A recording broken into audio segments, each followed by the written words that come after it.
नमस्कार. स्वातंत्र्य चळवळीच्या काळातील अहिंसक असहकार आंदोलनातील सहभागी झालेल्या पिढीला तसेच बहुतेक सर्व ज्येष्ठ नाशिककरांना सोर मावशी हे व्यक्तिमत्व चांगलेच परिचयाचे आहे. वासंती सोर म्हणजे सोर मावशी यांचे आईवडील मालती व श्रीधर हे दोघेही स्वातंत्र्य सैनिक. गांधी विनोबांनी स्थापन केलेल्या वर्ध्याच्या महिलाश्रमात हे दोघे अध्यापनाचे काम करत. अध्यापनाबरोबरच इतर विधायक कार्यांमध्ये त्यांचा सहभाग असे. याच वर्धा गावात आणि आश्रमात दिनांक 17/2/1937 रोजी या दाम्पत्याला कन्यारत्न झाले. नाव ठेवले वासंती. गांधी विचारांचे संस्कार आश्रमातून आणि आईवडिलांकडून नकळत होत गेले. पुढे हे रुजलेले संस्कार आचरणात आणून मेरा जीवन ही मेरा संदेश है या गांधीजींच्या वाक्याप्रमाणे जगण्याचा प्रयत्न करणाऱ्या वासंती सोर म्हणजेच नाशिककरांच्या सोर मावशी यांची ही गोष्ट.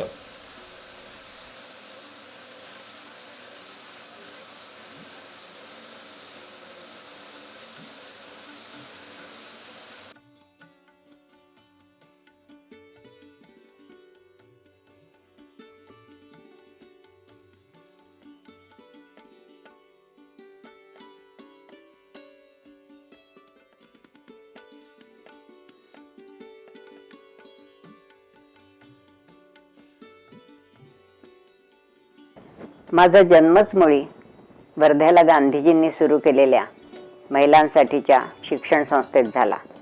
आमच्या संस्थेचं नाव महिलाश्रम. त्यामुळे गांधी विचाराचे संस्कार संस्थेतून आईवडिलांकडून सहजगत्या होत गेले.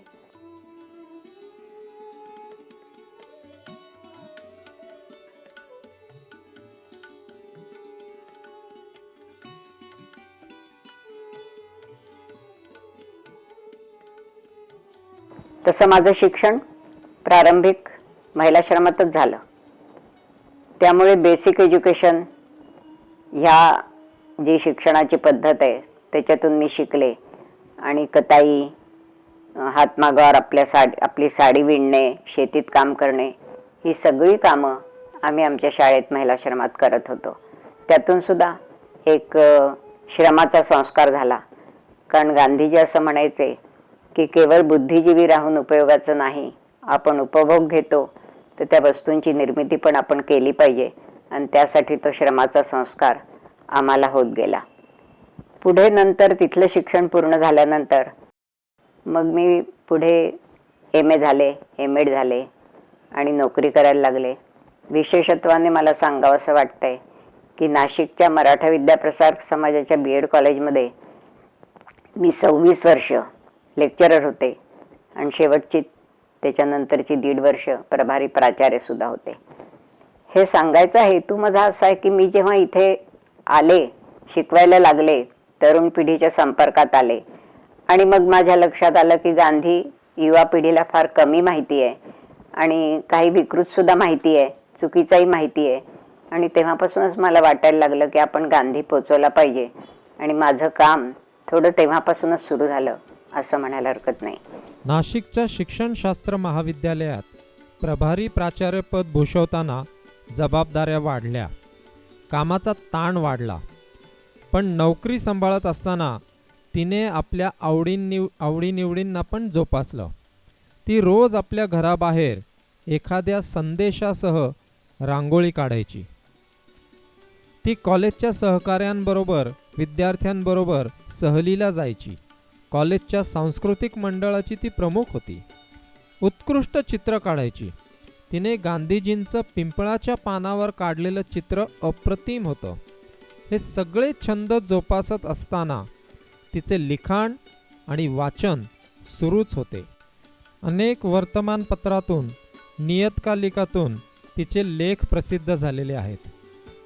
त्या लेखांची हस्तलिखितांच्या फाईल्सच्या फाईल तिच्याकडे आहेत. वाचन आणि लेखन सुरू असतानाच प्रचंड जनसंपर्कामुळे अनेक मोठ्या मोठ्या व्यक्ती घरी यायच्या.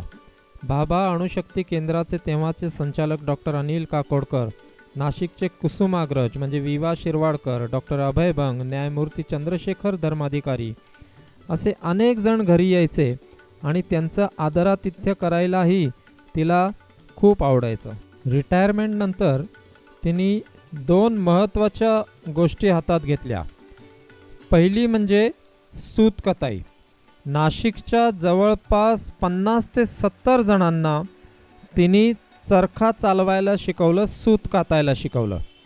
हे सगळं शिकवत असताना सूतकताई का करावी, ती आजच्या जीवनात कशी महत्त्वाची आहे, आजही तिचा कसा उपयोग आहे, हे सगळं ती समजून सांगायची आणि त्यानंतर सूतकताई करायला शिकवायची. मला सांगायला अभिमान वाटतो की तिच्या संपूर्ण आयुष्यात तिने एकदाही मिलच्या कपड्याला शिवलेलं सुद्धा नाही. तिच्या अंगावर मिलचा कपडा कधीच चढला नाही. तिच्या सगळ्या साड्या आणि बाकीचे सर्व घरातले कपडे हे तिने कातलेल्या सुताच्या विणलेल्या कापडाचेच होते, खादीचे मी कपडे. आता सूत कातून दाखवते. याला अंबर चरखा म्हणतात. हा घरगुती उपयोगाचा चरखा आहे. रोजगाराचा चरखा याच्यापेक्षा मोठा असतो. हा आपण आपल्या घरी कातायचा आहे. गांधीजींनी याला सूत्रयज्ञ म्हटलंय किंवा कर्ममय उपासना म्हटलंय. ती रोज करावी.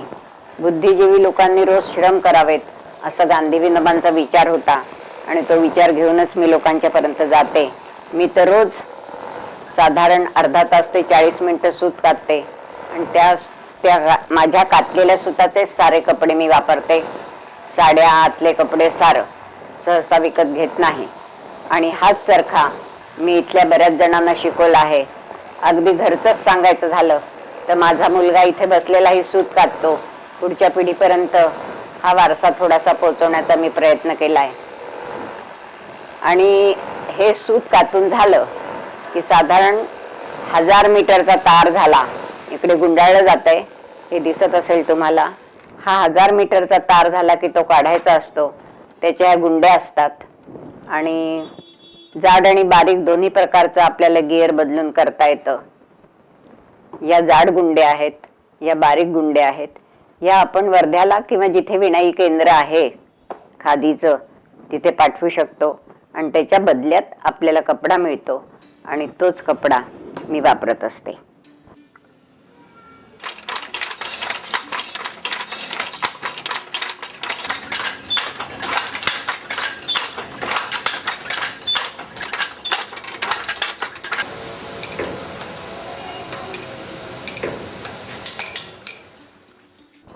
या सगळ्या मी आत्ता कातून दाखवलं त्या चरख्यावर कातलेल्या माझ्या सुताच्या साड्या आहेत. पांढरा कपडा मी विणून घेतला होता माझे सूत देऊन, माझ्या गुंड्या देऊन. त्याला मी हे काठ लावलेत. हे काठाचं वैशिष्ट्य मला असं सांगायचंय की जुन्या साडीचे काठ आहेत. विणलेले काठ फाटत नाही, वरचा कपडा फाटतो.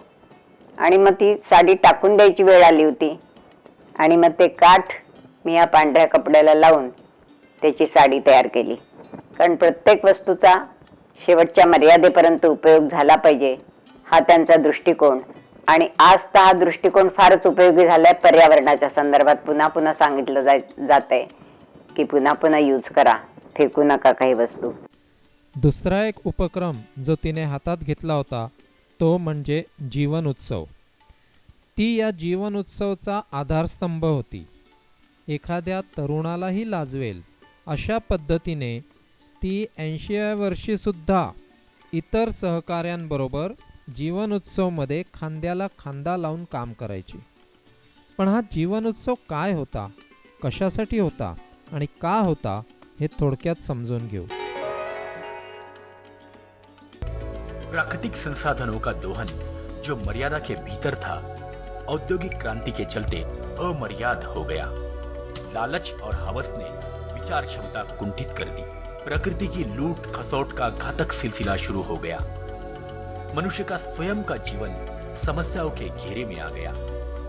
खुद के साथ सृष्टि के अस्तित्व का संकट खड़ा हो गया.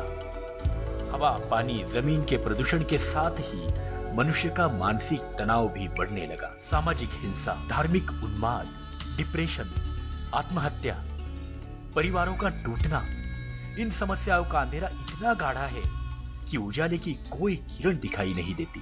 कैसे बाहर निकले इस अंधेरे से? कौन दिखाएगा हमें रास्ता? विचार करना होगा विज्ञान युग के महावाक्य पर। यह पृथ्वी हर एक की जरूरतों को पूरा कर सकती है, लेकिन किसी एक की हवस को नहीं। विचार करना होगा हमारी निजी जरूरतों पर, उन्हें न्यूनतम करना होगा। लेकिन कौन करेगा ये सब? कौन? Be the change you want to see in the world. खुद को बदलो, दुनिया बदलेगी। लेकिन मेरे अकेले के बदलने से क्या होगा? अकेले के? कौन कहता है आप अकेले हैं? जरा झांको तो इन लोगों के जीवन में, जिस जीवन को ये कहते हैं जीवन का उत्सव, अर्थात जीवन उत्सव। ओम तत्सत् श्री नारायण तू पुरुषोत्तम गुरु तू। वैज्ञानिक जीवनशैली शिकवणारा हा जीवन उत्सव, इंडियाकडून भारताकडे घेऊन जायचा प्रयत्न करणारा हा जीवन उत्सव, या जीवन उत्सवात ती शेवटपर्यंत कार्यरत होती। अनेक विषय जसे ऊर्जा, वस्त्र, पाणी, कचरा जीवन उत्सवने हाताळले। या विषयातील गाढे अभ्यासक, प्रत्यक्ष काम करणारे अशा अनुभवी व्यक्तींना त्यांचे अनुभव, त्यांचे काम लोकांना माहीत करून देण्यासाठी व्यासपीठ उपलब्ध करून दिले। अनेक कार्यशाळा जीवन उत्सवनी घेतल्या। हेतू हाच की समाजाला वैज्ञानिक दृष्टिकोनातून जीवनाकडे पाहण्याचं वळण लागावं।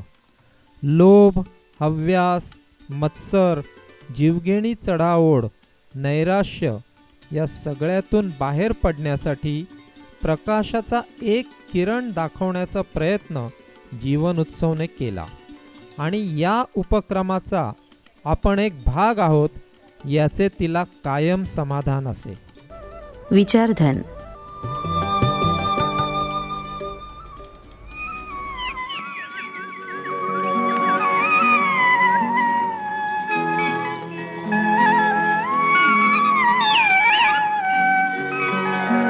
ऐकूयात वासंती सोरे यांचे विचार विचारधन यामध्ये। नमस्कार मित्रांनो, आजपासून सलग 6 दिवस आपल्या समस्या आणि आपलं जगणं या विषयावर मी तुमच्याशी संवाद साधणार आहे।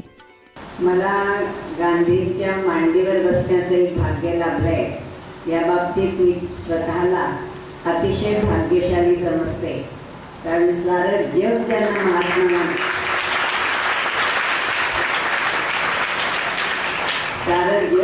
महात्मा मानतं, त्यांच्या मांडीवर मी बसलेली आहे।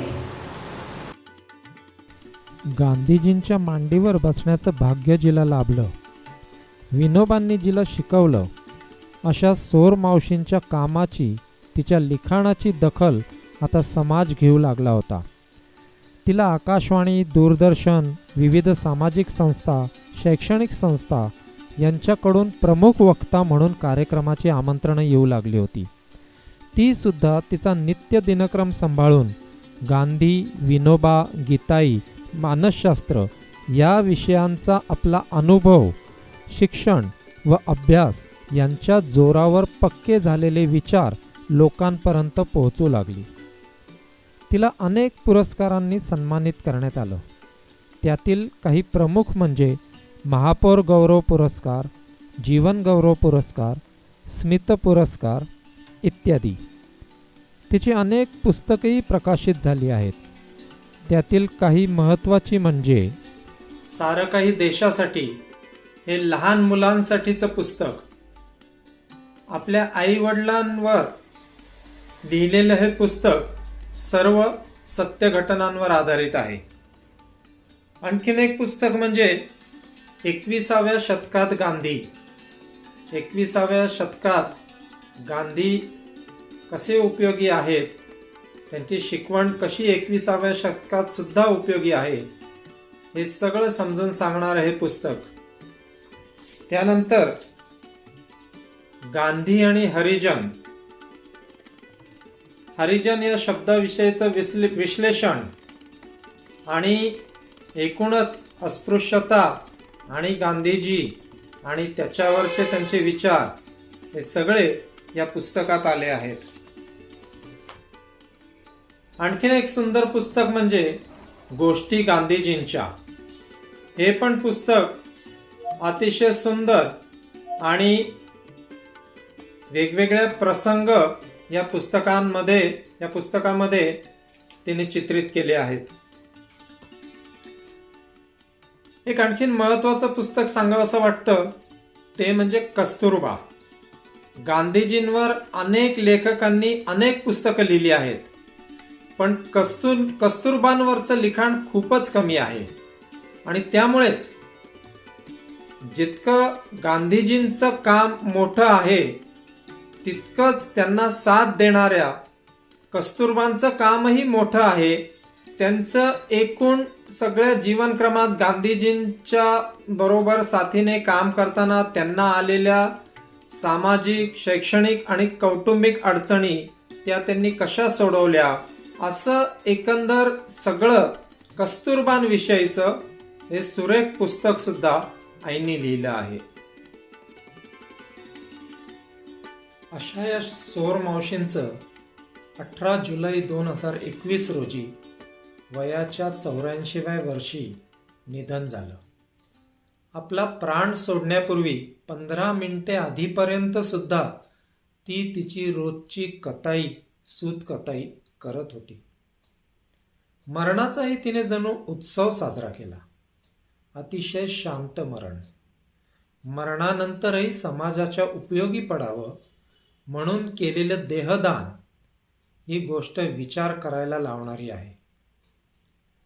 स्मृतीच्या रूपात ती सर्वांच्या मनात कायमची राहीलच, पण कृतीच्या रूपात तिला कसं जागृत ठेवायचं, तर मला वाटतं काही गोष्टी तिच्याकडनं आवर्जून शिकण्यासारख्या आहेत. पहिली म्हणजे तिला वेळेचं महत्त्व कळलं होतं. ती वेळ पाळण्याच्या बाबतीत अतिशय आग्रही होती. दिलेल्या वेळी त्या ठिकाणी पोहोचणे हे ती कटाक्षाने पाळायची. दुसरं म्हणजे एखादी गोष्ट ठरवली तर ती दररोज त्याच वेळी खंड न पडता झालीच पाहिजे असा तिचा निग्रह असायचा. आपल्यावर आलेले कठीण प्रसंग, दुःख, कष्ट हे सर्व बाजूला सारून कायम हसतमुख राहण्याचं कसब तिला अवगत होतं. कुठलंही काम करण्यासाठी शारीरिक बळापेक्षा मानसिक इच्छाशक्ती, मेहनत करायची तयारी आवश्यक आहे हे तिने कृतीतून दाखवून दिलं होतं. या आणि अशा अनेक गोष्टी तिच्याकडनं शिकण्यासारख्या होत्या. त्यातील एखादी गोष्ट जरी आपण आत्मसात केली तर मला वाटतं स्मृतीच्या रूपात ती आपल्यासोबत राहणारच आहे, तशीच कृतीच्या रूपातही ती आपल्यासोबतच राहील. धन्यवाद.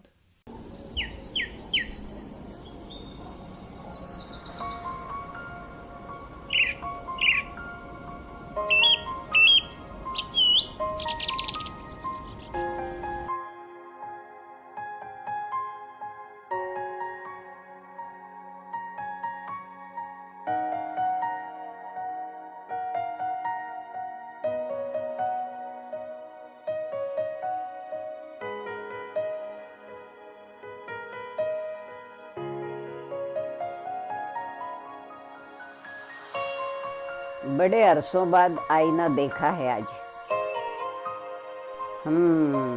कुछ झुर्रियां हैं चेहरे पर, मगर मुस्कान अब भी खिली है.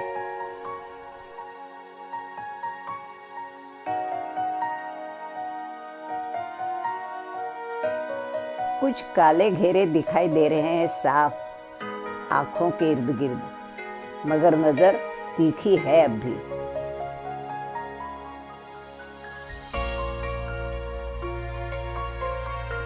अरे सफेद बाल भी हैं? एक, दो, दो से ज्यादा हैं शायद।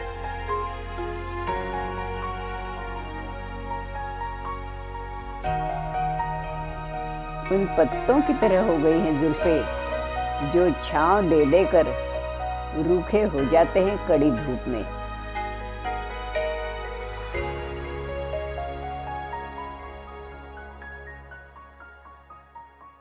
कंधे थके लग रहे हैं, हाँ, मगर झुके नहीं है अभी। रंग कुछ उतर रहा है मेरा, शायद जैसे सांवला रंग चढ़ रहा हो हरी का। पांव कांपते नजर आ रहे हैं, मगर काबिल हैं अब भी बेशक। इस जिंदगी की उम्र क्या है मालूम नहीं, मगर जीने की उम्र लगता है लंबी ही मिली है। बड़े अरसों बाद आईना देखा है आज। कुछ झुर्रियां हैं चेहरे पर, मगर मुस्कान अब भी खिली है।